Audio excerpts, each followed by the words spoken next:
Hello मेरे प्यारे बच्चों, क्या हाल चाल। बढ़िया साहब। तो आज के इस वीडियो में हम केमिस्ट्री के तीसरे चैप्टर को बहुत ही सिंपल तरीके से निपटाने वाले हैं। आज के इस वीडियो में बच्चों हम देखेंगे रासायनिक बलगतिकी को वन शॉट वीडियो के माध्यम से। बहुत ही इंपॉर्टेंट चैप्टर है बच्चों, और उतने ही ज्यादा इंपॉर्टेंट इसमें टॉपिक हैं। बात करें तो कुछ टॉपिक तो ऐसे हैं 3 से 4 जो हर साल हर सेट में बच्चों आपको 3 नंबर में दिखाई पड़ते हैं। उनमें जैसे बात करें शून्य कोटि की अभिक्रिया के लिए वेग स्थिरांक का व्यंजक, प्रथम कोटि की अभिक्रिया के लिए वेग स्थिरांक का व्यंजक, अर्हेनियस समीकरण जो अब की बार नया जुड़ा है, और अभिक्रिया की कोटि और आणविकता। ये टॉपिक आप भी जानते हैं कितने ज्यादा इंपॉर्टेंट है। तो चलिए आज इनको बहुत ही सिंपल तरीके से निपटा देते हैं। और हाँ, जो भी बच्चे परेशान हो रहे हैं फिजिक्स के चैप्टर 5 के वन शॉट के लिए, डोंट वरी रसगुल्लो, थोड़ा काम था इसलिए पीडीएफ नहीं तैयार कर पाए। बाकी जल्द ही 1-2 दिन में वीडियो आपको मिल जाएगी, उसके लिए दिल से सॉरी बच्चों। आप परेशान बिल्कुल मत रहिए, हम बोले हैं तो पूरा कंप्लीट करेंगे रसगुल्लो, आपको टेंशन नहीं लेना है। और आज के इस वीडियो को कंप्लीट देखिए, और साथ में कॉपी पेन होनी चाहिए क्योंकि अब वक्त आपके पास नहीं है। और बोर्ड एग्जाम बच्चों अगर नजदीक जैसे आ रहा है तो यही सब बेनिफिट देंगे। अगर आपने नोट्स तैयार किया है, एग्जाम लगा है, 1-2 दिन पहले आप एक बार यूं ही निगाह दौड़ाएंगे, सब क्लियर हो जाएगा, पूरा कॉन्सेप्ट एकदम दिमाग में स्टोर हो जाएगा। इसलिए कहते हैं कॉपी पेन जरूरी है। ठीक, नोट्स बनाते चलिए। तो चलिए देख लेते हैं बच्चों इस चैप्टर के सारे इंपॉर्टेंट टॉपिक्स को, ठीक, एक एक करके। चलिए पहला हमारा टॉपिक है, पहला टॉपिक आपकी स्क्रीन पर दिख रहा है कि किसी अभिक्रिया का वेग क्या है, या अभिक्रिया की दर किसे कहते हैं, और अभिक्रिया के वेग को प्रभावित करने वाले कौन कौन से फैक्टर हैं, यानी कारक कौन कौन से हैं। एकदम सिंपल है, एकदम मक्खन है। चलिए सीखते हैं। ठीक, चलिए परिभाषा देख लेते हैं बच्चों, उसके बाद आपको एग्जांपल के थ्रू समझाते हैं। तो किसी मतलब एकांक समय में किसी अभिकारक या उत्पाद की सांद्रता में जो परिवर्तन होता है उसे कहते हैं अभिक्रिया की दर। ठीक, या अभिक्रिया का वेग। ठीक, वेग बराबर होता क्या है? वेग बराबर वैसे अगर फिजिक्स में देखेंगे विस्थापन बटे समय। विस्थापन का मतलब क्या है भाई? परिवर्तन बटे समय। तो वही चीज एकांक समय में अभिक्रिया के अभिकारक या उत्पाद में जो मतलब उत्पाद की सांद्रता में जो परिवर्तन होता है उसे कहते हैं अभिक्रिया का वेग। अगर ऐसे नहीं समझ में आया डोंट वरी, अभी तो शुरू ही नहीं हुआ भाई, पिक्चर पूरी बाकी है। जैसे एक एग्जांपल ले लेते हैं। जैसे बच्चों यहां से हमने जैसे R से P, ठीक, R से P ये हमने ले लिया एक रिएक्शन। ठीक, RP का मतलब समझिए, R का मतलब ये है अभिकारक, यहां पर अभिकारक है एक, और एक अभिकारक से ये उत्पाद बन रहा है P। ठीक, उत्पाद P बन रहा है। ठीक, अभिकारक होते क्या हैं? अभिकारक मतलब एक प्रकार के कच्चे माल होते हैं। जैसे कोई कंपनी में कोई चीज प्रोडक्ट तैयार होता है तो अभिकारक का मतलब कच्चे माल। ठीक, जैसे भाई कोई भी चीज होता है तो पहले कच्चे माल होता है, उसकी लुगदी तैयार करते हैं, फिर कोई चीज बनाते हैं, वो चीज होता है। अभिकारक के अणु मिलकर के उत्पाद बनाते, कोई प्रोडक्ट तैयार करते हैं, है ना। तो ऐसी सिचुएशन में हम लिखेंगे अभिक्रिया की दर। ठीक, दर बराबर अभिक्रिया की जो दर हो जाएगी बच्चों, यानी R बराबर हो जाएगा, लिखेंगे माइनस का डेल्टा लिखिए या डी लिखिए। ठीक, माइनस का डी और पुस्तक में R अपान dt या डेल्टा टी। ठीक, चाहे डेल्टा लिखिए या डी लिखिए, कोई दिक्कत नहीं। ठीक, ये हो जाएगा इसके लिए। और हम निकालेंगे दूसरे के लिए, यानी उत्पाद के लिए, तो R बराबर लिखेंगे ये प्लस का d और ये P अपान dr।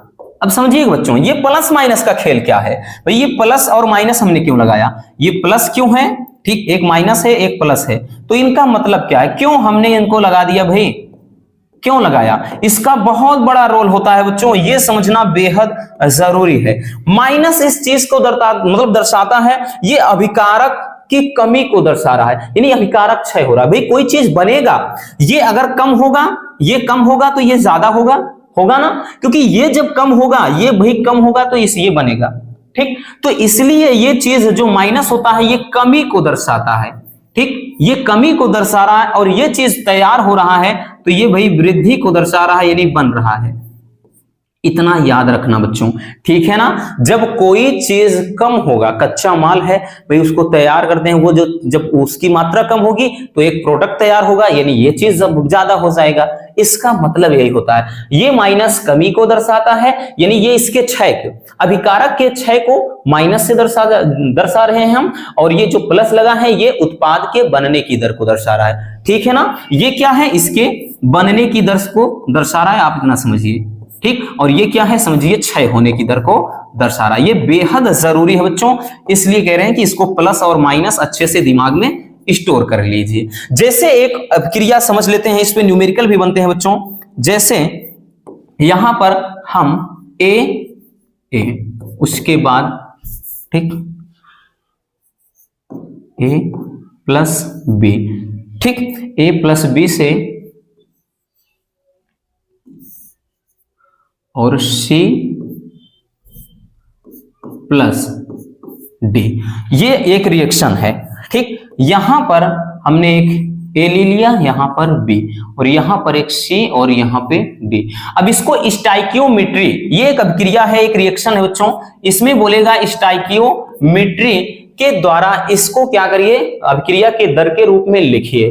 तो हम इसको लिखेंगे कैसे, ध्यान से समझिएगा। इसको हम लिखेंगे बच्चों, ध्यान से देखिए, इसको लिखेंगे माइनस का, ठीक, यानी जो अभिक्रिया की दर इसके लिए लिखेंगे तो ये चीज हो जाएगा माइनस ये डी ए, माइनस का D A upon D T. लेकिन एक चीज ध्यान देना, ये जो भी ए वगैरह होता है, यहां पर जो भी नंबर्स होगा बच्चों, वो हमेशा आपका 1 अपान ए के रूप में हो जाएगा स्टाइकियोमेट्री के नियम के अनुसार। ठीक है ना, स्टाइकियोमेट्री आपने 11th में पढ़ा है। ठीक, और इसमें भी लिखेंगे, यानी ये हमेशा क्या है, इसके माइनस लगेगा तो ये इसके क्षय होने को या विलुप्त होने को दर्शाएगा।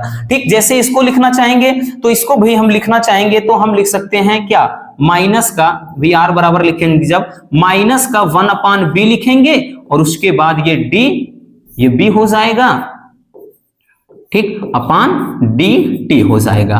क्लियर हो गया। इसी तरह से अगर हम उसको दर्शाना चाहेंगे तो हम दर बराबर लिखेंगे बच्चों, क्या लिखेंगे, ठीक, इसको अगर हम लिखेंगे तो ये हो जाएगा दर, और उसको प्लस का 1/c, ठीक, जो भी ये रहेगा हमने बताया अणु, ये 1/1 में चला जाएगा, और ये डी, ठीक, सी है तो ये सी को दर्शा रहा है। और उसके बाद इसी तरह हम आर बराबर जब लिखेंगे, ये क्या है, प्लस में हम लिखेंगे 1/d है, और ये डी की मतलब सांद्रता दर्शा रहा है अपान dt है। ठीक, ये चीज आप अच्छे से समझ लेना, ये स्टाइकियोमेट्री होता है। मतलब ये चीज इसके हम बराबर कर सकते हैं, ये चीज इसके बराबर कर सकते हैं, ये चीज, ये सब समझिए आपस में एक दूसरे के बराबर होते हैं। मतलब इनको हम अगर कहें बच्चों तो इनको हम इस तरह से लिख सकते हैं।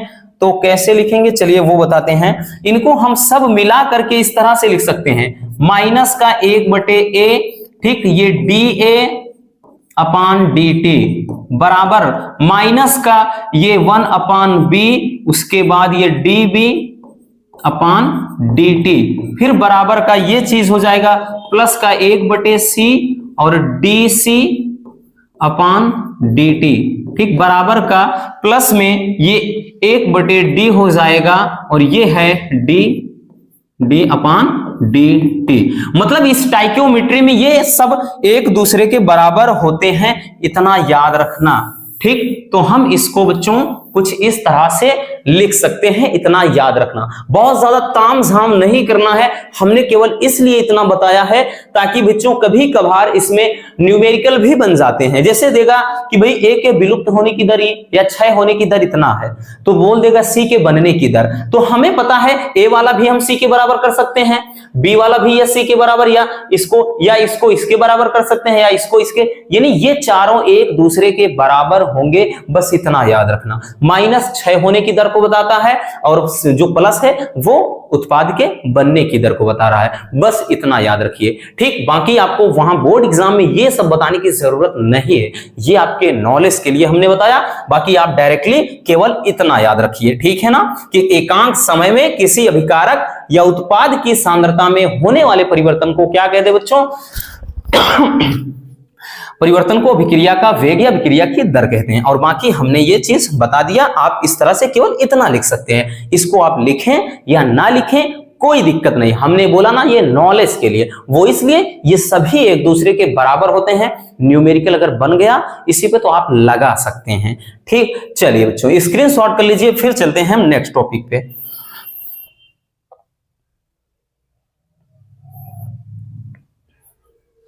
चलिए अब देखते हैं हम अगले टॉपिक को। हमारा नेक्स्ट टॉपिक क्या है? हमारा नेक्स्ट टॉपिक है अभिक्रिया की कोटि किसे कहते हैं। यह भी बेहद इंपॉर्टेंट है बच्चों, अभिक्रिया की कोटि किसे कहते हैं। ठीक, उदाहरण सहित दर्शाना है। एक मिनट भाई, इसमें भी कुछ और था क्या? ओहो, अभिक्रिया के वेग को प्रभावित करने वाले कारक को तो हमने देखा ही नहीं। चलिए इसको भी देख लेते हैं। तो अभिक्रिया के वेग को प्रभावित करने वाले कारक, अभिक्रिया के वेग को प्रभावित करने वाले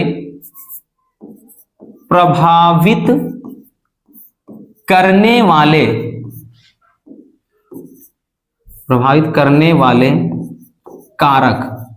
ठीक, अभिक्रिया के वेग को प्रभावित करने वाले कारक कौन कौन से हैं? चलिए कौन कौन से कारक हैं बच्चों? तो पहला है ताप, ठीक, दूसरा है दाब, पहला है ताप, दूसरा है दाब, तीसरा बात करें तो तीसरा है सांद्रण या सांद्रता। ठीक, सांद्रण, ताप, दाब, सांद्रण हो गया। ठीक है ना, और बाकी उत्प्रेरक भी होता है, उत्प्रेरक। ये अभिक्रिया की दर को प्रभावित करने वाले कारक हैं। कहने का मतलब यह है बच्चों कि ताप बढ़ाने पर अभिक्रिया के वेग में क्या हो जाएगी बच्चों? वेग में वृद्धि होगी। ठीक, ताप बढ़ाने पर अभिक्रिया के वेग में वृद्धि होगी। दाब, अगर अभिकारक के अणुओं का दाब में वृद्धि करेंगे यानी दाब ज्यादा लगाएंगे तब भी अभिक्रिया के वेग में वृद्धि हो जाएगी, यानी अभिक्रिया का वेग बढ़ जाएगा। अगला है वही सांद्रता, अभिकारक के अणुओं की सांद्रता अधिक होने पर अभिक्रिया के वेग में वृद्धि हो जाएगी। ठीक, और उत्प्रेरक की उपस्थिति में भी अभिक्रिया की वेग में वृद्धि होती है, अभिक्रिया के वेग में। तो इतना याद रखना। ठीक, सबके उपस्थिति में अभिक्रिया की दर बढ़ जाती है, अभिक्रिया का वेग बढ़ जाता है। बेहद इंपॉर्टेंट है। ठीक, ये भी तो चलिए इसको भी देख लीजिए। चलिए बच्चों अब देखते हैं हमारा नेक्स्ट टॉपिक। हम नेक्स्ट टॉपिक क्या बताया हमने कि नेक्स्ट टॉपिक है अभिक्रिया की कोटि किसे कहते हैं। उदाहरण सहित समझाइए, कोटि किसे कहते हैं। तो अभिक्रिया की कोटि होता क्या बच्चों कि किसी अभिक्रिया के दर समीकरण में, अभिक्रिया के दर समीकरण में व्यक्त अभिकारक की सांद्रता के घातों का जो योग होता है उसे कहते हैं अभिक्रिया की कोटि। ठीक, उसे क्या कहते हैं? अभिक्रिया की कोटि। जैसे बच्चों हम कोई रिएक्शन ले लेते हैं, ठीक, ए है और बी है, ए प्लस बी करके सी बन रहा है। ठीक, अभिक्रिया का जो वेग समीकरण होगा तो अभिक्रिया की जो दर है तो दर बराबर लिखेंगे जब बच्चों अभिक्रिया का वेग समीकरण, तो के लिखते हैं, के क्या है? वेग स्थिरांक, और उसके बाद यहां पर ये अभिकारक ए की सांद्रता हो गया इनटू हम लिखेंगे इसको बी की सांद्रता। ठीक, तो ये है वेग समीकरण। ठीक, अभिक्रिया का ये वेग समीकरण है, समीकरण के रूप में हम इस तरह से लिखेंगे। तो ये चीज कह रहा है कि भाई ये क्या है? एक अभिक्रिया है, तो किसी अभिक्रिया के दर समीकरण में, ये दर समीकरण लिखिए या वेग समीकरण में अभिकारक के सांद्रता की घातों का योग। तो यहां पे समझिए भाई अभिकारक इसकी सांद्रता कितनी है? सांद्रता इसकी घात 1 है, इसकी घात ये है। तो अब लिखेंगे हम अभिक्रिया की कोटि। जब हम कोटि लिखेंगे बच्चों तो कोटि, अभिक्रिया की कोटि क्या हो जाएगा? ठीक, मान लेते हैं इसको यहां पर ये ना दे करके, एक मिनट,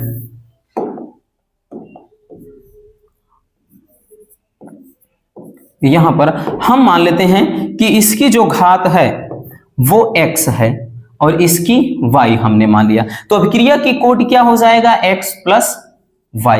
इतना याद रखना। ठीक, अभिकारक की सांद्रता के घातों का जो योग होता है बच्चों उसी को कहते हैं अभिक्रिया की कोटि। बहुत ज्यादा भटकना नहीं है कि किसी अभिक्रिया के दर समीकरण में व्यक्त अभिकारक, ये अभिकारक हैं, है ना, अभिकारक हैं। और जब कोष्टक लगा दिया तो हमने क्या बताया, सांद्रता पढ़ते हैं। अभिकारक की सांद्रता के घातों, ये घात है कि घातों के योग को ही कहते हैं अभिक्रिया की कोटि।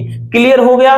चलिए, इस पे भी आपके छोटे छोटे न्यूमेरिकल बनते हैं या फिर आपका इस पे बहुविकल्पी भी पूछा जाता है। क्लियर हो गया। चलिए बच्चों, इसको स्क्रीनशॉट कर लीजिए।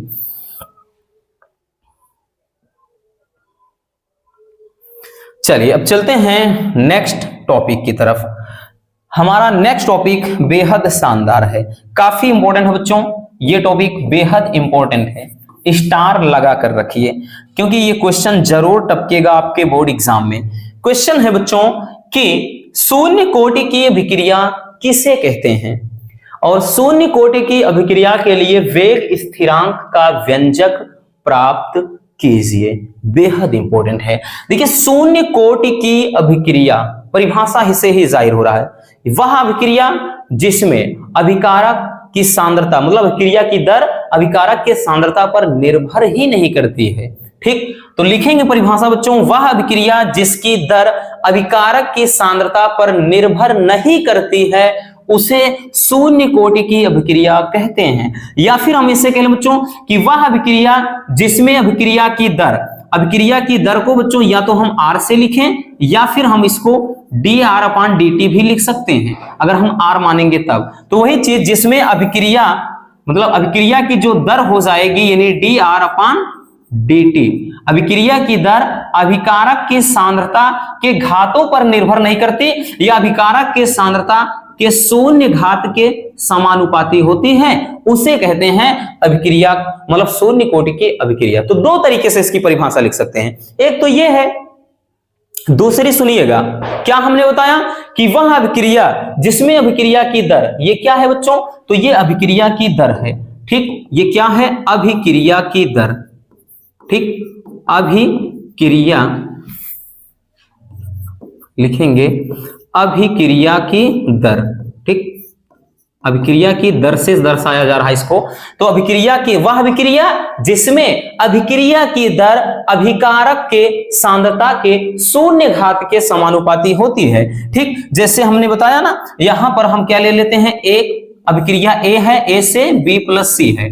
ठीक, तो इसके लिए क्या है कि वह अभिक्रिया जिसमें अभिक्रिया की दर अभिकारक की सांद्रता, अभिकारक यही तो है बच्चों, अभिकारक की सांद्रता के शून्य घात के समानुपाती होती है, उस अभिक्रिया को शून्य कोटि की अभिक्रिया कहते हैं। लाइक दैट एग्जांपल के थ्रू है बच्चों, जैसे इसमें है H2, ठीक, H2Cl2, ये मिल करके HCl यानी 2HCl। तो इसमें जो अभिक्रिया की दर हो जाएगी इसके सांद्रता के घात के शून्य यानी शून्य घात के समानुपाती होगी। यानी इसमें अगर हम अभिक्रिया की दर निकालना चाहेंगे तो ये समझिए ये H2 की शून्य घात के समानुपाती होगी, बस इतना याद रखना। तो ये रहा शून्य कोटि की अभिक्रिया। ठीक, दो परिभाषा बताया बच्चों, दोनों अपने माइंड में रखिएगा। एक तो लिख ही दिया है कि वह अभिक्रिया जिसकी दर अभिकारक की सांद्रता पर निर्भर नहीं करती। निर्भर का मतलब क्या, जब 0 है तो उस पर निर्भर ही नहीं करेगी।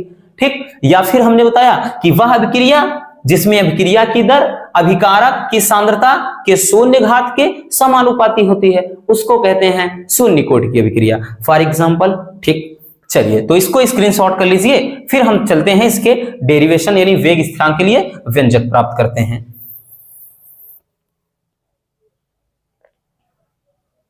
चलिए यहां पर याद रखना बच्चों, dx इसको x से भी दर्शाते हैं, dx/dt भी आप लिख सकते थे या dr/dt लिखेंगे तब भी कोई दिक्कत नहीं है।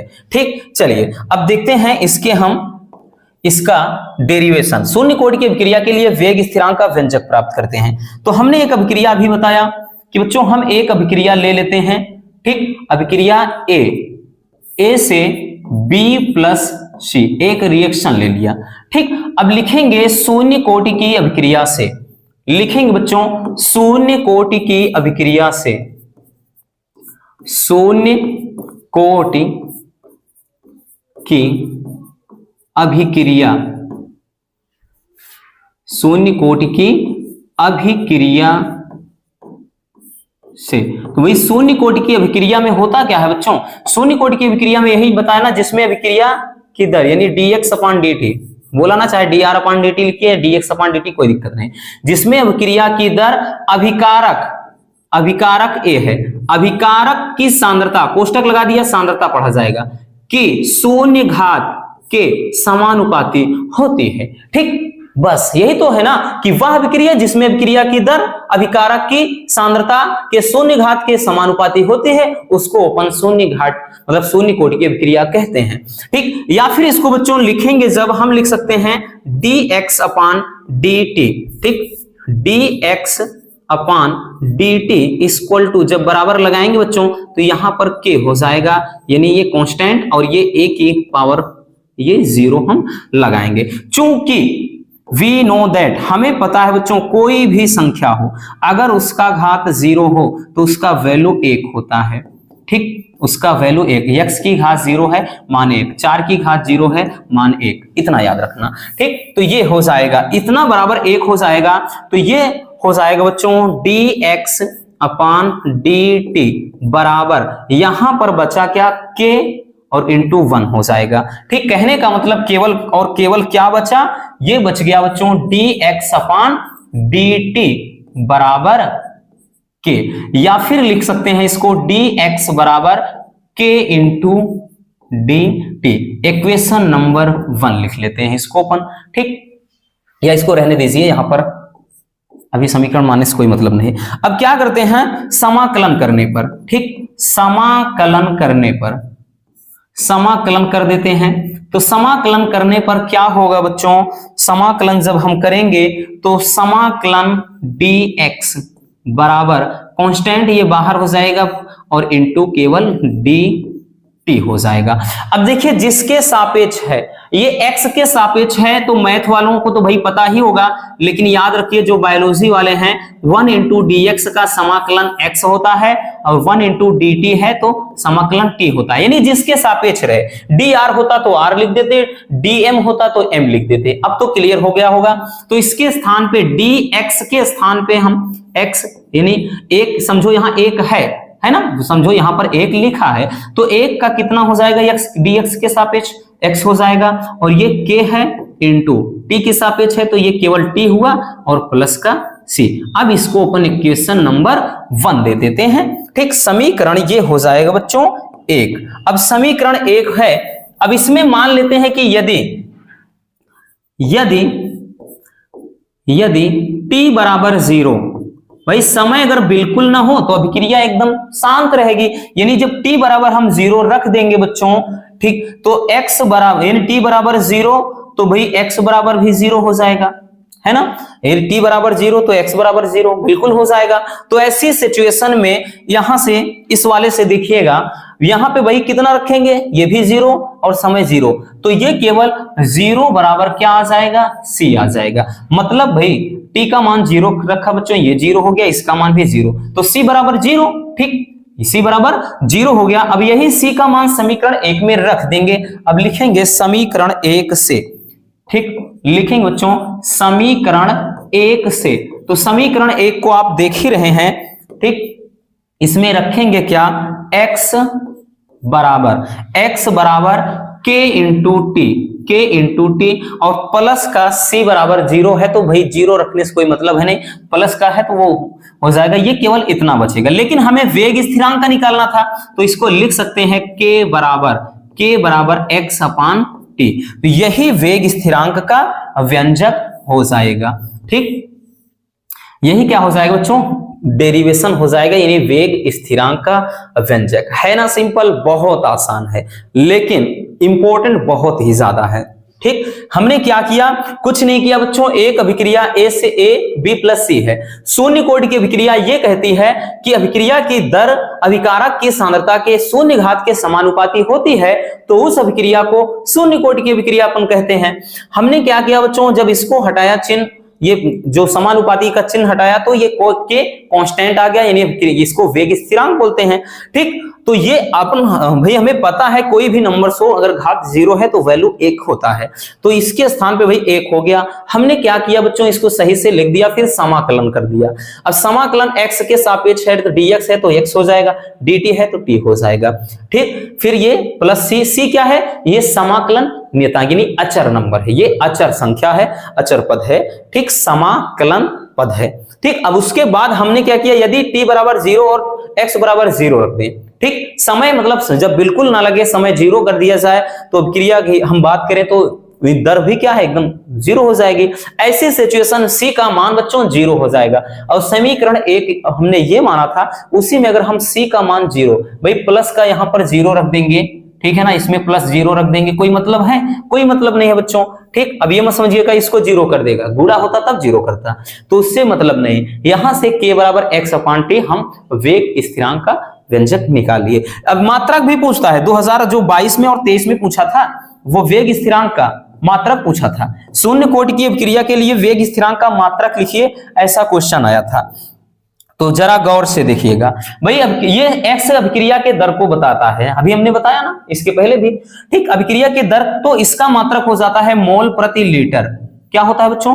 मोल प्रति लीटर। और समय का मात्रक होता है सेकेंड। तो इसका जो मात्रक निकल कर आएगा, ठीक, मात्रक क्या हो जाएगा, तो भाई मात्रक हो जाएगा मोल, ठीक, ये हो जाएगा मोल प्रति लीटर प्रति सेकेंड। या इसको ऐसे जब लिखते हैं तो इसको इस तरीके से भी आप लिख सकते हैं, ठीक, मोल, फिर उसके बाद लीटर इनवर्स 1, ठीक, फिर उसके बाद सेकेंड इनवर्स 1। मतलब ये मोल प्रति लीटर, ठीक, मोल प्रति लीटर प्रति सेकेंड पढ़िए, या mole litre inverse 1 second inverse 1। ठीक, ये हो जाएगा बच्चों इसका मात्रक। तो मात्रक भी बेहद जरूरी है, इसलिए अच्छे से इसको भी बच्चों देख लीजिएगा। क्लियर हो गया? चलिए इसको स्क्रीनशॉट कर लीजिए, फिर हम चलते हैं नेक्स्ट टॉपिक की तरफ।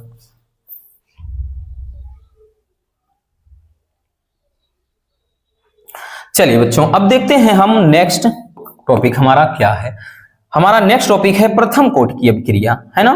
प्रथम कोटि की अभिक्रिया, शून्य कोटि की अभिक्रिया तो निपटा दिया हमने। अब है बच्चों प्रथम कोटि की अभिक्रिया किसे कहते हैं, और प्रथम कोटि की अभिक्रिया के लिए वेग स्थिरांक का व्यंजक प्राप्त करिए। यह भी निगमन है, ठीक, ये भी बच्चों 3 नंबर में पूछा जाता है। ठीक, 3 नंबर में तो भाई अगर नहीं, लेकिन ज्यादा इसको 4 नंबर में दिया गया, क्योंकि ये उससे जो पिछला था उससे थोड़ा लेंदी है। लेकिन कुछ दिक्कत नहीं, चाहे शून्य कोटि के हो, चाहे प्रथम कोटि के हो, द्वितीय कोटि के हो, तृतीय कोटि को, क्या फर्क पड़ता है, परिभाषा सेम होगा, बस थोड़ा सा बदलाव करना है। शून्य कोटि की अभिक्रिया में हमने क्या बताया बच्चों, वह अभिक्रिया जिसमें अभिकारक की, मतलब जिसमें अभिक्रिया की दर अभिकारक की सांद्रता के शून्य घात के समानुपाती होती है, उसे कहते हैं शून्य कोटि की अभिक्रिया। लेकिन क्या है, यहां पर है प्रथम कोटि की अभिक्रिया, तो हम इसको लिखेंगे कि वह अभिक्रिया जिसमें अभिक्रिया की दर अभिकारक की सांद्रता के प्रथम घात के समानुपाती होती है,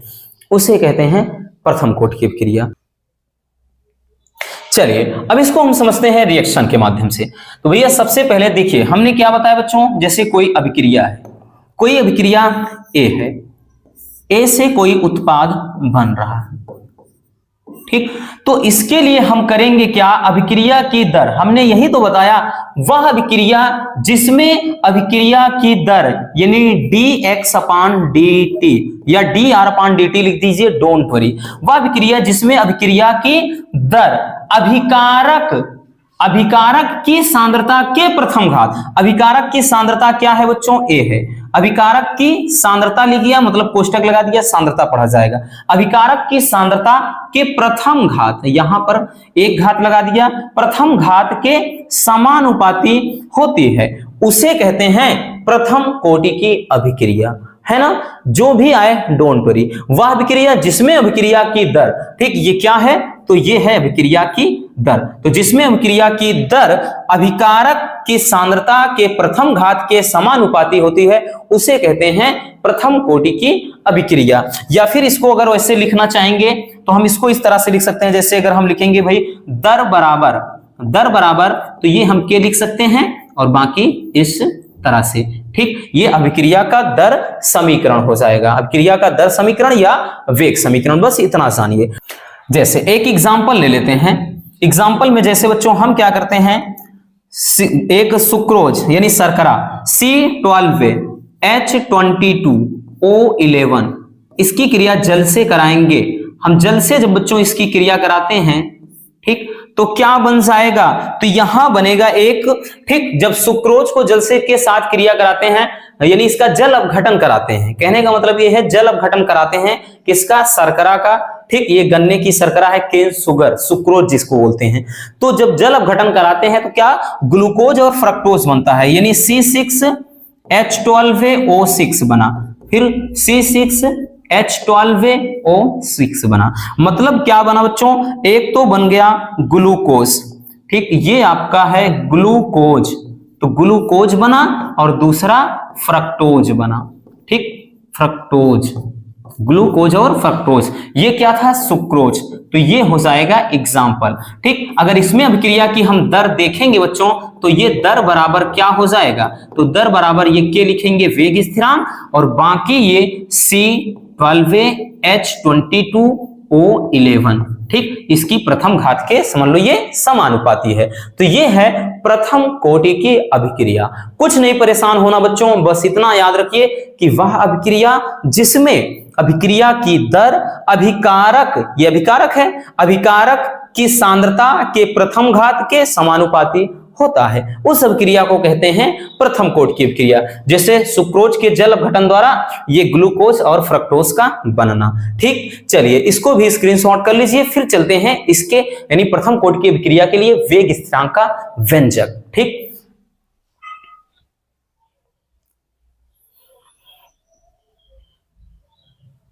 चलिए बच्चों अब देख लेते हैं वेग स्थिरांक का व्यंजक। चलिए बेहद आसान है, समझिएगा, ध्यान से समझिए बच्चों, काफी इंपॉर्टेंट है ये।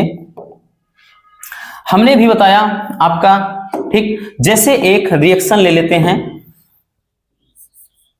ए से हमने बताया ये कोई उत्पाद बन रहा है, ठीक। अब मान लेते हैं सबसे पहले भाई हम प्रारंभिक सांद्रता लिख सकते, प्रारंभिक सांद्रता,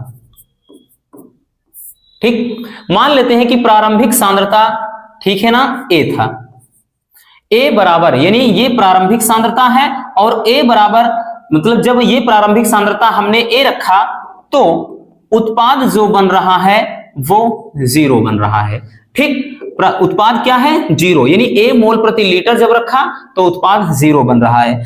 अब उसके बाद हम टी समय के बाद सांद्रता निकालते हैं, ठीक, टी समय बाद, टी समय बाद सांद्रता, इतना समझ लेना। टी समय के बाद मान लेते हैं कि ये जो आपका उत्पाद है मतलब अभिकारक है, ये पहले ए था, ये मान लेते हैं a माइनस एक्स हो जाता है, टी समय के बाद a माइनस एक्स हो जाता है, और उसके बाद उत्पाद जो बनता है वो x मोल प्रति लीटर बनता है, ठीक। तो ऐसी सिचुएशन में अब लिखेंगे हम बच्चों कि प्रथम कोटि की अभिक्रिया से, प्रथम कोटि की अभिक्रिया से, ध्यान से समझिएगा, बहुत सिंपल है, प्रथम कोटि की अभिक्रिया से, अभिक्रिया से। अब प्रथम कोटि की अभिक्रिया कहती क्या है बच्चों, प्रथम कोटि की अभिक्रिया यही तो कहती है वह अभिक्रिया जिसमें अभिक्रिया की दर यानी dx अपान dt, अभिक्रिया की दर अभिकारक, अभिकारक क्या है बच्चों, ए है, अभिकारक की सांद्रता के प्रथम घात के समानुपाती होती है, ठीक। जब इसको हम लिखेंगे तो भाई इसको लिख सकते हैं dx अपान dt बराबर बच्चों ये हो जाएगा, यहां पर k लगाएंगे और ठीक ये a की पावर में ये 0, ठीक है ना, सॉरी 0 नहीं 1 होगा। अब t समय के बाद हम निकालेंगे t समय बाद, t समय बाद, t समय के बाद मान लेते हैं भाई अभिक्रिया की जो दर क्या हो जाएगी, तो t समय के बाद मानते हैं बच्चों अभिक्रिया की दर यानी dx अपान dt बराबर, ठीक। तो यहां पर t समय के बाद a माइनस एक्स सांद्रता हो जा रही है, ये k है और कोष्टक में a माइनस एक्स हो गया, ठीक। इसको सही तरीके से लिख सकते हैं dx बराबर ये हो जाएगा बच्चों, ठीक। इसको नीचे ले लेते हैं, इसके एक मिनट, ये x वाला x के साथ ले लेते हैं, यानी dx अपान ये हो जाएगा बच्चों a माइनस एक्स, नीचे हो गया बराबर, ये k अपने स्थान पे है, ये dt इधर भगा देते हैं, ठीक। फिर वही सेम कॉन्सेप्ट जैसे उसमें, तो इसमें भी वही चीज है बच्चों। अब लिखेंगे समाकलन करने पर, समाकलन करने पर, समाकलन करने पर, समाकलन करते हैं इसका, ठीक। जब समाकलन करेंगे, ध्यान से देखिएगा बच्चों, समाकलन हमें करना है तो हम क्या करेंगे, हम इसी में लगाएंगे, यानी समाकलन 1/a माइनस एक्स इंटू क्या है dx बराबर के क्या है, अचर पद है, के मतलब ये कांस्टेंट है, ठीक, वेग स्थिरांक है, इसको बाहर लिखेंगे तो समाकलन dt हो जाएगा। अब समाकलन, ध्यान देना बच्चों, समाकलन 1/a माइनस एक्स, फार्मूला होता है माइनस का log base a minus x, ये फार्मूला हो जाता है, ठीक। तो इतना रख देंगे इसके स्थान पे, इसके स्थान पे बच्चों हम क्या करेंगे, इसको रख देंगे, यानी माइनस का log, और ये a माइनस एक्स हो जाएगा, ठीक, बराबर ये k रहेगा, उसके बाद हमने बताया ना समाकलन t के सापेक्ष है तो t हो जाएगा और प्लस का c, ठीक, c क्या है, ये समाकलन नियतांक है, इक्वेशन नंबर 1 इसी को दे देते हैं, ठीक, इसी को हम समीकरण 1 मान लेते हैं। अब क्या करेंगे बच्चों कि माना यदि हम क्या कर देते हैं कि यदि t बराबर 0, x बराबर 0, ठीक भाई, t बराबर 0 पर हमने बताया अभिक्रिया की दर एकदम ठप रहेगी, अभिक्रिया भाई जब समय नहीं लगेगा तो भाई अभिक्रिया होगी कहां, ठीक, तो ये चीज हो जाएगा। तो ऐसी सिचुएशन में बच्चों इस फार्मूले में गौर से देखिएगा, इस फार्मूले में हो जाएगा माइनस लॉग ये a माइनस, भाई उसके बाद x का मान तो 0 रख देंगे तो केवल log a हो जाएगा, यानी log a बराबर, इधर देखिएगा माइनस का t का मान 0 रखेंगे तो ये तो 0 हो जाएगा, और ठीक यहां पे 0 प्लस केवल c बचेगा, कहने का मतलब केवल और केवल इधर c बचा। अब c का मान जो है वो समीकरण 1 में रख दीजिए, तो लिखेंगे बच्चों c का मान, ठीक, c का मान समीकरण 1 में, ठीक, समीकरण 1 में रखने पर, समीकरण 1 में जब रख देंगे तो ये चीज हो जाएगा बच्चों, ठीक, समीकरण 1 में जब रख देंगे तो यहां से देखिए ये माइनस का log हो जाएगा a माइनस एक्स बराबर बच्चों, ये बराबर हो जाएगा k इंटू टी रहेगा, और c का मान तो माइनस log a, माइनस का log a, ठीक। अब देखिएगा ये भैया क्या करना है, इसको देखिए बच्चों, ये इधर लाएंगे, ठीक, इसको इधर लेंगे या इसको उधर ले जाइए, कोई दिक्कत नहीं, तो रख देते हैं k इंटू टी बराबर, k इंटू टी बराबर जब किया बच्चों क्या करेंगे, ये चीज हम इधर लाएंगे तो ये हो जाएगा प्लस में, यानी log a हो जाएगा, और ये माइनस अपने स्थान पे है तो ये log a माइनस एक्स, ठीक, a माइनस एक्स ये हो जाएगा, ठीक। अब देखिएगा ये log बेस e है, इतना याद रखना। अब देखिए बच्चों इसको लिख सकते हैं k इंटू टी बराबर log m minus log n, log m minus log n formula लगा है, log m minus log n, तो ये बराबर किसके होता है, log m बटे n के बराबर होता है, ठीक, ये किसके बराबर, log m बटे n के, तो इसको लिखेंगे बच्चों log बेस e, तो ये हो जाएगा a अपान कितना, a माइनस x हो जाएगा, ठीक, या फिर इसी को k बराबर जब लिखेंगे तो k बराबर 1 अपान टी हो जाएगा, और log base e a upon a minus x इतना हो जाएगा, ये इतना। लेकिन हम इसको log बेस e है तो log बेस 10 के रूप में जब लिखेंगे बच्चों, ठीक, जब इसको हम log बेस 10 के रूप में लिखना चाहेंगे तब क्या हो जाएगा रसगुल्लों, चलिए वो भी देख लेते हैं। log बेस 10 के फॉर्म में जब हम लिखेंगे तो ये हो जाएगा k बराबर 2.303 अपान टी, ठीक, और यहां से हो जाएगा log base 10 a upon a minus x, क्योंकि बच्चों log बेस 10 का मान ही होता है 2.303, तो log बेस 10 के फॉर्म में जब हम लिखना चाहेंगे तब हम कुछ इस तरह से लिख देंगे, और इसी पे न्यूमेरिकल आता है, जहां के क्या है बच्चों, वेग स्थिरांक, के क्या है, वेग स्थिरांक है, टी क्या है, समय है, ए क्या है, प्रारंभिक सांद्रता, ये चीज हमने यहां पर मेंशन किया है, प्रारंभिक सांद्रता, ए माइनस एक्स क्या है, तो ये टी समय के बाद सांद्रता, क्लियर हो गया। मात्रक भी इसका पूछा जाता है, ठीक, तो मात्रक क्या हो जाएगा, किसका मात्रक बच्चों, के का मात्रक, K का मात्रक यानी वेग स्थिरांक का, ठीक। प्रथम कोटि की अभिक्रिया के लिए वेग स्थिरांक का मात्रक क्या हो जाएगा भाई, ये सांद्रता का मोल प्रति लीटर होगा, मोल प्रति लीटर ये कट जाएगा, ऊपर 1 यहां समय के लिए बचेगा, 1 समय यानी 1/सेकंड, तो इसका मात्रक हो जाएगा सेकंड इनवर्स 1। क्या होगा, तो इसको हम लिख सकते हैं सेकंड इनवर्स 1, या इसी तरह से यानी प्रति सेकंड लिख सकते हैं, प्रति सेकंड, ठीक, याद रख लेना। इस तरह से आप बहुत ही सिंपल तरीके से इजिली इसका डेरिवेशन यानी इसका वेग स्थिरांक के लिए व्यंजक निकाल सकते हैं। आई होप कि अच्छे से समझ में आ गया होगा। तो चलिए बच्चों, इसको स्क्रीनशॉट कर लीजिए क्योंकि बेहद इंपॉर्टेंट है। हमने बोला ना, बहुत ही ज्यादा इंपॉर्टेंट है बच्चों, इसलिए इसको बिल्कुल भी हम नजरअंदाज नहीं करेंगे, क्योंकि बच्चों अगर हमने इसको यूं ही जाने दिया बोर्ड एग्जाम में आएगा तो 4 नंबर तो आपके ले डूबेगा वैसे ही, इसलिए अच्छे से तैयार कर लेना। तो चलिए इसको भी स्क्रीनशॉट कर लीजिए।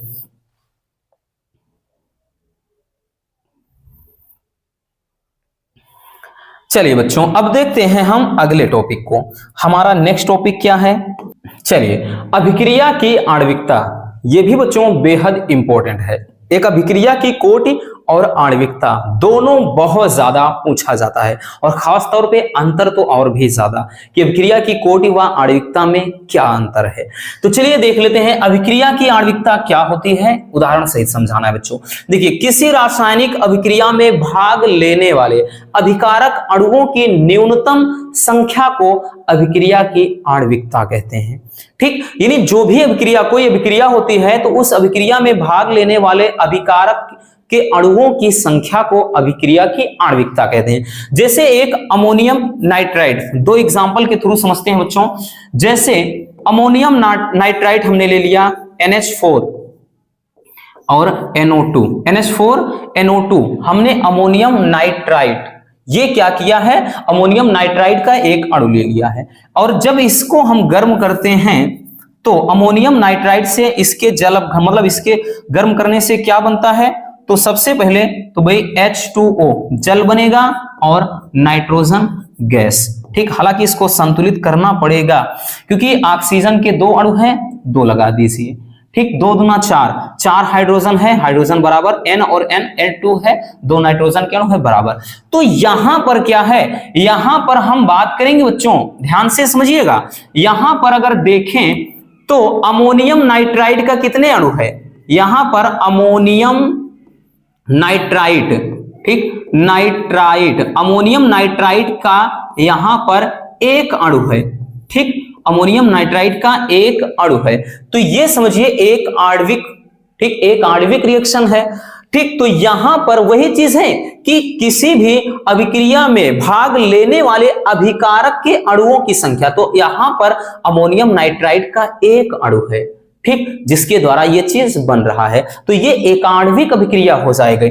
इसी तरह से एक एग्जांपल जैसे और समझते हैं, एक एग्जांपल बच्चों दूसरा हम ले लेते हैं, जैसे, ठीक, एथिल एसीटेट, जैसे C2H5, ठीक, जैसे CH3COONA, एथिल एसीटेट मतलब C2H5 एथिल एसीटेट है। इसकी क्रिया कराते हैं क्षार से NaOH, ठीक। इसकी क्रिया जैसे हम क्षार से कराते हैं तो क्या बनेगा, गौर से देखिएगा भाई क्या बनेगा, ये CH3COO एसीटेट होता है, ये सोडियम, क्योंकि इस पे पूरे पे ये माइनस चार्ज होता है और Na पे प्लस होता है, तो भाई ये बन जाएगा बच्चों CH3COONA, सोडियम एसीटेट बन गया। और C2H5 ये इस पर प्लस चार्ज होता है, OH पे माइनस, तो यहां पर बच गया बच्चों C2H5OH, ठीक, यानी एथिल अल्कोहल, ठीक। तो एथिल अल्कोहल बन गया। अगर यहां पर हम देखें तो यहां पर अभिकारक के 2 अणु हैं, यानी सोडियम हाइड्रोक्साइड या कास्टिक सोडा का एक अणु हो गया और ये एथिल एसीटेट का एक अणु, तो दोनों के यानी ये 2 अभिकारक हैं और दोनों के एक एक अणु हैं, तो यहां पर अभिकारक के कितने अणु हुए, 2 अणु हुए, तो इसे कहेंगे द्विआण्विक अभिक्रिया, जिससे क्या बन रहा है, सोडियम एसीटेट और एथिल अल्कोहल, ठीक। तो ये रिएक्शन का मतलब ये है कि बच्चों हमें ये चीज बता रहा है कि इसमें क्या है, ठीक, हाँ, इस वाले में 2 अणु हैं और यहां पर क्या है, तो ये द्विआण्विक अभिक्रिया है और ये एक आणविक अभिक्रिया है। ठीक, मतलब समझ में आ गया। बस सिंपल सी कहानी है रसगुल्लों कि किसी रासायनिक अभिक्रिया में भाग लेने वाले अभिकारक के न्यूनतम अणुओं की संख्या को ही अभिक्रिया की आणविकता कहते हैं। और अभिक्रिया की आणविकता हमेशा एक पूर्ण संख्या होती है। और अभिक्रिया की कोटि तो कुछ भी हो सकता है भैया, मतलब भिन्नात्मक हो सकता है, ऋणात्मक हो सकता है, धनात्मक हो सकता है, कुछ भी हो सकता है, लेकिन ये कभी भी इस रूप में नहीं हो सकता है। ठीक, अभिक्रिया की कोटि शून्य भी हो सकती है, बल्कि जबकि ये कभी शून्य नहीं हो सकता है। तो अंतर जो आपके केमिस्ट्री में प्रमुख अंतर है उसके लिए हमने अलग से वीडियो बनाया है, अंतर वहां पर आप देख सकते हैं। क्लियर हो गया। तो ये केमिस्ट्री मतलब इस चैप्टर में ये टॉपिक बहुत ही ज्यादा इंपॉर्टेंट है, इसलिए इनको बिल्कुल भी हम नजरअंदाज नहीं करेंगे। चलिए इसको भी स्क्रीनशॉट कर लीजिए। चलिए बच्चों, अब देखते हैं हम नेक्स्ट टॉपिक को। हमारा नेक्स्ट टॉपिक क्या है? तो नेक्स्ट टॉपिक क्या है हमारा? आर्हेनियस समीकरण। ठीक, आर्हेनियस समीकरण है। ये भी बेहद इंपॉर्टेंट है, हालांकि 2 बार इसको बता चुके हैं ऑलरेडी, लेकिन जब एक फ्रेम में निपटाना है तो भाई देखना पड़ेगा। देखिए बच्चों, आर्हेनियस समीकरण लिखने को कहेगा। आर्हेनियस समीकरण क्या होता है? बेहद आसान है बच्चों। तो आर्हेनियस समीकरण होता है के बराबर, ठीक, के बराबर होता है a इंटू ई के पावर माइनस ई ए अपान आर टी। ठीक, अपान आर टी, ये होता है आर्हेनियस समीकरण। ठीक है, आर्हेनियस समीकरण ये होता है। और आर्हेनियस समीकरण में हम बात करें बच्चों तो देखिए सिंबल बेहद जरूरी है। ठीक, यहां पर सबसे ज्यादा सिंबल जरूरी है। तो के क्या है, ठीक, ए क्या है, और उसके बाद ये ई ए क्या है, मतलब ए ई क्या है, ठीक, ए मतलब ई ए क्या है, और उसके बाद आर क्या है और टी क्या है। तो कई बार बता चुके हैं, अब तो शायद एकदम दिमाग में भी अच्छे से घुस गया होगा बच्चों। के क्या है? वेग स्थिरांक, वेग स्थिरांक है। ठीक, और उसके बाद ए क्या है? तो ए क्या है? आवृत्ति गुणांक, आवृत्ति गुणांक, आवृत्ति क्या है बच्चों? गुणांक। ठीक, एक ये ई ए क्या है? तो ये है सक्रियण ऊर्जा, सक्रियण ऊर्जा। ठीक, और आर क्या है? गैस समीकरण या गैस गैस स्थिरांक, गैस नियतांक या गैस स्थिरांक। ठीक, और उसके बाद टी क्या है? तो ये ताप को दर्शाएगा। ये मतलब इसका है। लेकिन भाई यही अकेले नहीं पूछता है, ये जब पूछेगा ना केवल और केवल मतलब ये 2 नंबर में आएगा। लेकिन बच्चों इसका पूछता है गणितीय रूप, मतलब कहने का मतलब लघु गणक रूप लिखता है लिखने को। तो इसका लघु गणक होगा कैसे? तो इसी फार्मूले में हम लिखेंगे लॉग लेने पर। ठीक, लॉग लेने पर जब हम इसका लॉग लेंगे देन हो क्या जाएगा बच्चों? तो ये हो जाएगा लॉग बेस ई, ये के हो जाएगा। ठीक, और बराबर, ठीक, ये इधर हो जाएगा लॉग बेस ए इंटू ई के पावर माइनस का ई ए अपान आर टी, इतना हो जाएगा। क्लियर? अब देखिए बच्चों इसको हम अच्छे से लिखते हैं तो लिखेंगे लॉग बेस ई, ठीक, के बराबर ये log m plus log n, log यानी m गुणे log n का फार्मूला लगा है। log m गुणे n बराबर होता है बच्चों log m plus log n।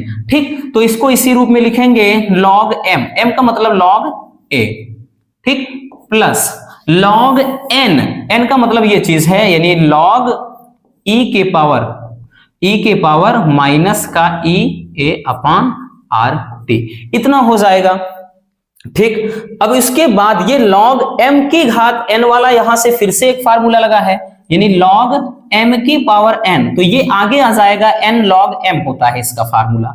तो इसको लिखेंगे बच्चों log बेस e और यहां पर k है बराबर हो जाएगा log base e a plus का, ये चीज आगे आएगा तो ये माइनस हो जाएगा बच्चों, यहां माइनस का हो जाएगा ई ए अपान आर टी, ये आगे आएगा। फिर उसके बाद log बेस ई और ये पे ई ये चीज है। ठीक, अब लॉग बेस, ये दोनों जब बेस यानी आधार बराबर हो तो मान 1 हो जाता है। जैसे अगर लॉग बेस 10 है और यहां पर 10 है तो मान 1। अगर लॉग बेस यहाँ पे 100 है और 100 है तो मान 1। अगर यहाँ पे लॉग बेस e है, यहाँ पे e है तो मान 1। इतना याद रखना है ना, लॉगरिथम में बस कितना, इतना जानकारी के लिए याद रखिए बस। तो इसका पूरा वैल्यू 1 हो जाएगा। तो होगा क्या बच्चों, तो क्या हो जाएगा, हम आगे लिखेंगे, तो लिखेंगे आगे, तो लॉग, ठीक, लॉग बेस e यानी k बराबर हो जाएगा बच्चों लॉग ए हो जाएगा, माइनस का हो जाएगा क्या चीज, सॉरी, ई ए अपान आर टी। ठीक, अब उसके बाद ध्यान देना बच्चों, ये लॉग बेस ई को लॉग बेस जब हम 10 में कन्वर्ट करेंगे तो ये चीज हो जाएगा लॉग बेस 10, ये के हो जाएगा बराबर लॉग बेस 10 ये ए माइनस का हो जाएगा ई ए अपान 2.303 आर टी, क्योंकि लॉग बेस 10 को लिखने का मान ही होता है, लॉग मतलब बेस 10 का वैल्यू ही इतना होता है, लॉग 10 का मान समझिए। ठीक, या इसको थोड़ा सही तरीके से जब लिखना चाहेंगे, इसको जब हम सही तरीके से लिखना चाहेंगे तो इसको लिख सकते हैं बच्चों लॉग बेस 10 यानी के बराबर, ये चीज माइनस आगे कर देंगे, माइनस का ई ए अपान आर टी हो जाएगा। ठीक, इतना हो जाएगा और उसके, सॉरी क्या है, ये था माइनस का ई ए अपान, ये हो जाएगा 2.303 आर हो जाएगा इंटू 1 अपान टी, और उसके बाद ये प्लस में है लॉग बेस 10, फिर उसके बाद ए। तो यही क्या हो जाता है, आर्हेनियस का लघुगणक रूप हो जाता है। क्या होता है बच्चों, लघुगणक रूप हो जाता है। ठीक, अगर देखें तो ये एक जैसे सरल रेखा का समीकरण होता है, y बराबर ये mx प्लस c के फॉर्म में है, ये y के मान को दर्शाएगा, ये m के यानी पूरा ये क्या है जो m होता है, ठीक, उसके प्रवणता को दर्शाएगा।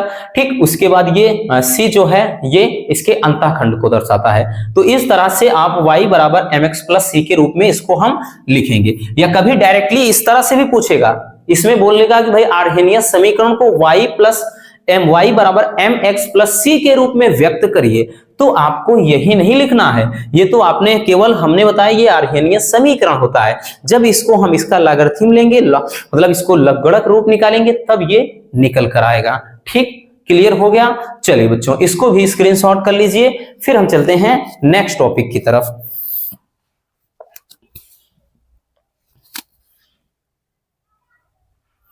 चलिए अब देखते हैं अगला टॉपिक। हमारा नेक्स्ट टॉपिक क्या है बच्चों, हमारा नेक्स्ट टॉपिक है, ये भी बेहद जानदार, शानदार, मजेदार और दमदार है। कह रहा है कि सिद्ध कीजिए कि प्रथम कोटि की अभिक्रिया का अर्ध आयु काल अभिकारक के प्रारंभिक सांद्रण पर निर्भर नहीं करता है। बेहद लाजवाब है, ठीक है ना। चलिए बच्चों, इसके भी आने के चांसेस बहुत ज्यादा हैं और 3 नंबर में पूछा जाता है। और 3 नंबर की कीमत क्या, तुम क्या जानो रसगुल्लो, अगर भाई छोड़ दिए तो बोर्ड एग्जाम में जब आपका भाई 80% आने से 1% कम हो जाए, या कोई बच्चा 1 नंबर की वजह से फेल हो जाए, या किसी का 1 नंबर की वजह से 90% आने में रुक जाए, तब उसका दर्द आपको वहीं पर महसूस होगा। इसलिए 1-1 नंबर की कीमत बहुत ज्यादा होती है। तो चलिए बच्चों देखिए, सबसे पहले अर्ध आयु काल किसे कहते हैं वो जानिए। अर्ध आयु काल, अर्ध मतलब होता है आधा, आयु काल यानी समय। तो अर्ध आयु काल वह समय होता है जितने नहीं जिसने या जितने समय में कोई पदार्थ अपनी प्रारंभिक सांद्रता का आधा हो जाए। ठीक, यानी अर्ध आयु काल क्या होता है, वह समय जिसमें कोई पदार्थ अपनी प्रारंभिक सांद्रता का आधा हो जाए। ठीक, जैसे किसी पदार्थ की सांद्रता A थी, A से उसकी सांद्रता A/2 हो गई, तो इसमें यहां से इतने होने में कुछ ना कुछ वक्त तो लगा होगा बच्चों।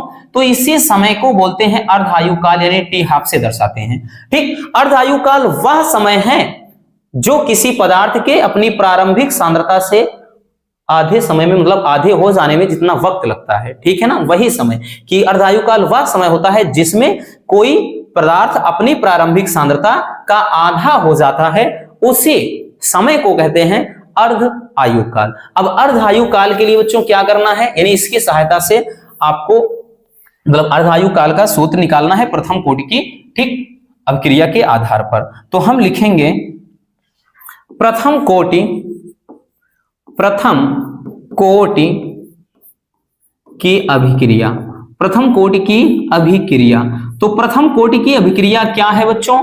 प्रथम कोटि की अभिक्रिया भाई क्या है, अभी देखा ना, के बराबर, अभी ही तो देखा जस्ट, के बराबर 2.303 अपान कितना होता है, टी, ठीक, टी होता है। और उसके बाद log बेस 10, ठीक, log बेस 10 होता है a upon a minus x, प्रथम कोटि की अभिक्रिया। जस्ट इसके पहले भी डेरिवेशन हमने देखा।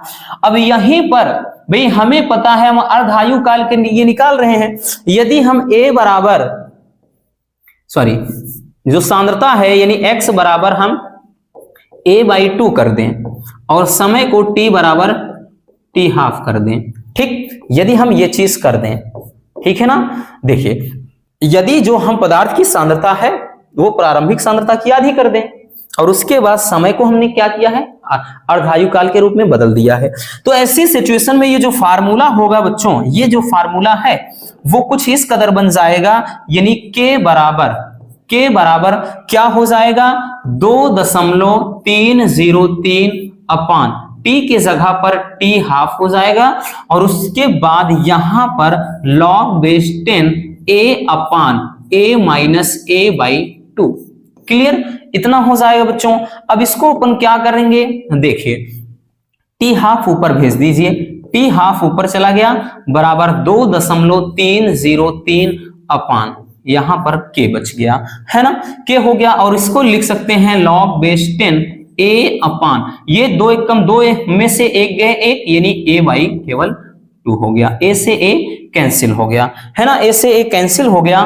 तो ये क्या आ जाएगा आपका, यहां से फिर से इसको हम जब लिखेंगे बच्चों, तो t हाफ बराबर 2.303 अपान के हो जाएगा, ठीक, और उसके बाद log बेस 10, ये ऊपर जाएगा log 2, और log 2 का मान कितना होता है, चूंकि log 2 का मान कितना होता है, 0.3010, ठीक, 0.3010 यानी 3010 जिसको बोलते हैं, है ना। आप याद करने के लिए 3010 बोल सकते हैं इसको, डोंट वरी। तो इसका मान log 2 का मान रख देंगे बच्चों, ठीक है ना। चलिए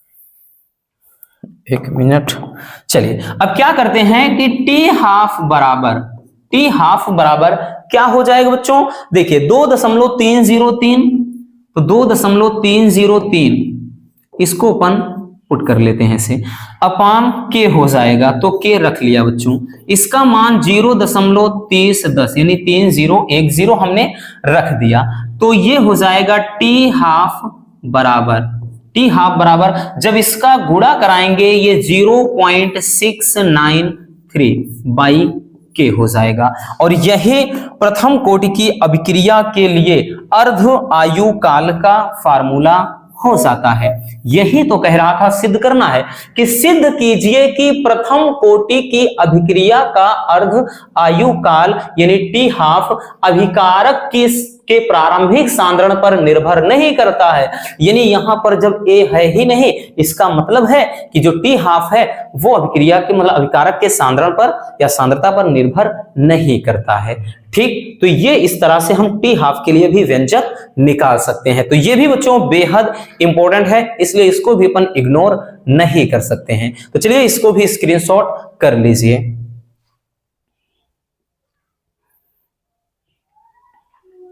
चलिए हो गया बच्चों। तो बस आज के इस वीडियो में रसगुल्लों इतना ही। और हाँ, जो बच्चे बहुत ज्यादा परेशान होते हैं कि सर न्यूमेरिकल भी बताइए, तो बच्चों हमने बहुत सारे न्यूमेरिकल करवा दिए हैं।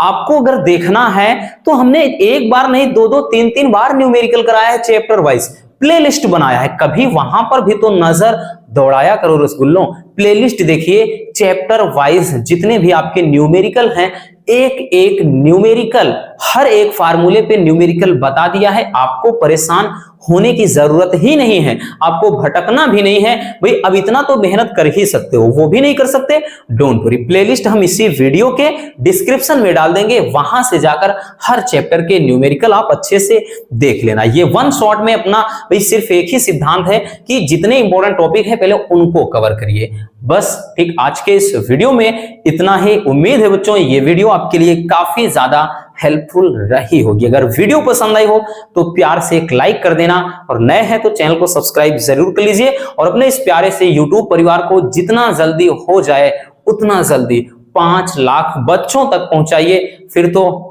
एक धमाकेदार भाई आपके सामने वीडियो आएगी 5 लाख पर। वैसे 4 लाख पे भी सोचा था, लेकिन कहते ना कि उस समय भाई हमारे साथ कुछ ऐसी ही घटना हो गई कि सब कुछ मूड एकदम डिस्टर्ब हो गया। बाकी बच्चों मिलते हैं किसी और ऐसे मजेदार टॉपिक के साथ। Love you, bye bye, take care, बढ़िया से रहें, अपना ख्याल रखें रसगुल्लो, और तैयारी जमकर करते रहें।